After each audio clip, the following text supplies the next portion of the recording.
കേരള കോൺഗ്രസ് ജോസഫിൽ നിന്ന് കോൺഗ്രസ് ഏറ്റെടുത്ത ഇടുക്കി സീറ്റിൽ സ്ഥാനാർത്ഥിയായിട്ടില്ല ഇതുവരെ. KSU സംസ്ഥാന president Aloysius Xavier, DCC general secretary Bijo Mani, UDF ജില്ലാ ചെയർമാൻ ജോയി വെട്ടുകുഴി എന്നിവരുടെ പേരായിരുന്നു ആദ്യം പരിഗണനയിൽ. എന്നാൽ KPCC vice president Roy K Paulose സീറ്റിനായി അവകാശവാദം ഉന്നയിച്ചോലെ സംഭവം അവിടെയും കീറാമുട്ടിയായി. കീറാമുട്ടി എന്ന് പറയരുത് എന്ന് ചില പ്രേക്ഷകരൊക്കെ പറയുന്നുണ്ട്. രാഹുൽ വിജയൻ ഇടുക്കിയിൽ നിന്ന് ചേരുന്നു. രാഹുലെ, തീരുമാനമാകുമോ?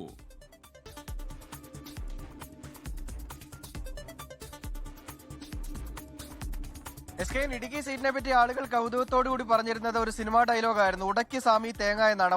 ഒടുവിൽ ആ തേങ്ങ അങ്ങ് കേരള കോൺഗ്രസ് ഉടച്ചു, ഇടുക്കി സീറ്റ് കോൺഗ്രസിന് വിട്ടുകൊടുത്തു. പക്ഷേ ആ ഉടഞ്ഞ തേങ്ങ പോലെയാണ് ഇപ്പോൾ അവിടുത്തെ കാര്യങ്ങളെന്നാണ് മനസ്സിലാക്കാൻ കഴിയുന്നത്. നേരത്തെ കോൺഗ്രസ് ഒരൊറ്റ പേരിലേക്ക് എത്തിയിരുന്നു, അതായത് UDFന്റെ ജില്ലാ ചെയർമാനായിട്ടുള്ള ജോയി വെട്ടിക്കുഴി അവിടെ സ്ഥാനാർത്ഥിയാകും, ഇടുക്കിയിൽ സ്ഥാനാർത്ഥിയാകുമെന്നാണ് കരുതിയിരുന്നത്. പക്ഷേ അവസാന നിമിഷത്തേക്ക് കളം മാറുകയാണ്. ഇപ്പോൾ സ്ഥാനാർത്ഥി മോഹവുമായിട്ട് ഒരുപാട് പേര് അവിടെ ഉണ്ട് എന്നുള്ളതാണ് അറിയാൻ കഴിയുന്നത്. പരിഗണനാ പട്ടികയിൽ ഉണ്ടായിരുന്നത് KSU സംസ്ഥാന പ്രസിഡന്റ് അലോഷ്യസ് സേവ്യർ, അതുപോലെ തന്നെ DCC general secretary Bijo Mani, Joy Vettikkuzhi എന്നിവരായിരുന്നു. ഇന്നലെ പക്ഷേ KPCC vice president Roy K Paulose കൂടി ഈ സീറ്റിന് അവകാശവാദം ഉന്നയിച്ചു. മാത്രമല്ല PJ ജോസഫിനെ ഉൾപ്പെടെ നേരിട്ട് പോയി കാണുകയും ചെയ്തു.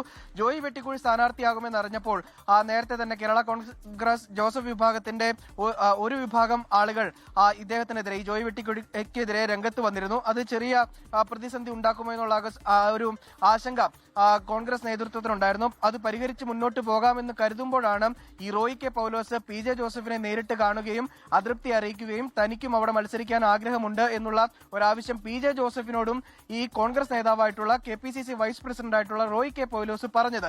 ഇതിന്റെ അടിസ്ഥാനത്തിലാണ് ഇന്നലെ പ്രഖ്യാപിക്കാനിരുന്ന ഇടുക്കിയിലെ 4 കോൺഗ്രസ് സീറ്റുകളിലെ സ്ഥാനാർത്ഥി പ്രഖ്യാപനം മാറ്റിവെച്ചത്. നേരത്തെ ഈ റോയി K പൗലോസ് പീരുമേട് സീറ്റ് മത്സരിക്കുമെന്ന് കരുതിയിരുന്നതാണ്. പക്ഷേ അവിടെ സിറിയക് തോമസ് എന്ന പേരിലേക്ക് അവസാനം എത്തി. പീരുമേട് സീറ്റ് കിട്ടില്ല എന്ന ബോധ്യത്തിലായിരിക്കണം ഒരുപക്ഷെ ഇടുക്കി സീറ്റിലേക്കും റോയി K പൗലോസ് ഒരു ക്ലെയിം ഉന്നയിച്ചിരിക്കുന്നത്. അതുകൊണ്ട് തന്നെ ഇടുക്കിയിൽ ബാക്കിയുള്ള 3 മണ്ഡലമുണ്ട്, അതായത് ദേവികുളം, ഉടുമ്പൻചോല, പീരുമേട്, ഇടുക്കി, ഈ 4 മണ്ഡലങ്ങളിലാണ് കോൺഗ്രസ് ഇത്തവണ മത്സരിക്കുക. 4 സീറ്റുകളിലേക്കും കോൺഗ്രസിന് സ്ഥാനാർത്ഥികളെ പ്രഖ്യാപിക്കാൻ കഴിഞ്ഞിട്ടില്ല. വലിയ പ്രതിസന്ധി ഇപ്പോഴും തുടരുന്നു. അത് ഇടുക്കി സീറ്റിനെ ചുറ്റിപ്പറ്റിയാണ് ഈ പ്രതിസന്ധി എന്നുള്ളതാണ് ഏറ്റവും പ്രധാനപ്പെട്ട കാര്യം. ലോകത്തെവിടെയായാലും ഏത് സമയത്തും 24 വാർത്തകളും ഓഗ്മെന്റഡ് റിയാലിറ്റി പാക്കേജുകളും എക്സ്പ്ലെയിനറുകളും വിശദമായി കാണാൻ ഞങ്ങളുടെ YouTube ചാനൽ നിങ്ങൾക്ക് സബ്സ്ക്രൈബ് ചെയ്യാം.